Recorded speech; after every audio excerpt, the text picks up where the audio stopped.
Hello बच्चों, let's read the question. The question says, with regard to insulin, choose the correct option. A. C-peptide is not present in mature insulin. B. Insulin produced by recombinant DNA technology has C-peptide. C. The pro-insulin has C-peptide. D. A peptide and B peptide of insulin are interconnected by disulfide bridges. हमें इन statements के context में correct option को choose करना है. इस question में हमारा की कॉन्सेप्ट होगा insulin therapy.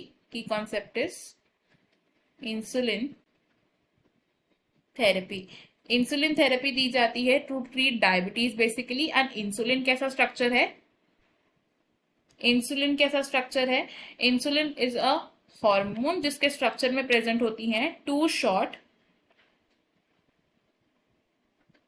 Polypeptide chains. And ये चेन्स हैं polypeptide chain A and polypeptide chain B.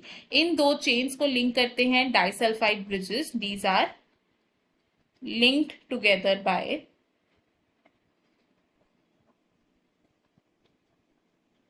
disulfide bridges. Human body में जो इंसुलिन प्रोड्यूस होता है, इन ह्यूमन बॉडी जो इंसुलिन प्रोड्यूस होता है ये सिक्रीट होता है as a pro hormone, which means कि इसमें प्रेजेंट होता है एक extra stretch of C peptide. इस प्रो हार्मोन की प्रोसेसिंग की जाती है to form a mature insulin. Mature insulin बनाने के लिए क्या किया जाता है? इस एक्स्ट्रा स्ट्रेच को रिमूव किया जाता है. C peptide is removed. Now earlier days में इंसुलिन थेरेपी के लिए जो इंसुलिन था that was acquired from the pancreas of pigs and cattle. Earlier isolation की जाती थी इंसुलिन की फ्रॉम पैनक्रियाज ऑफ पिग्स या फिर कैटल. अब क्योंकि ये एनिमल सोर्स इंसुलिन था तो इसकी वजह से पेशेंट्स एलर्जीज को डेवलप कर सकते थे. It could lead to allergies in the patient. तो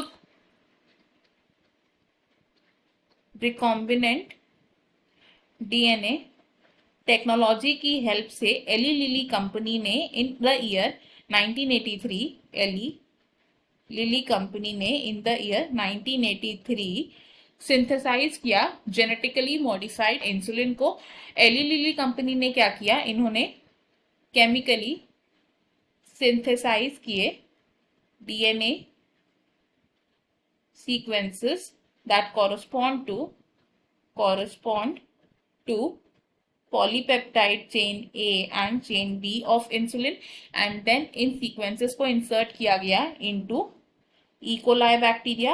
इस E. coli बैक्टीरिया में synthesize हुई पॉलीपेप्टाइड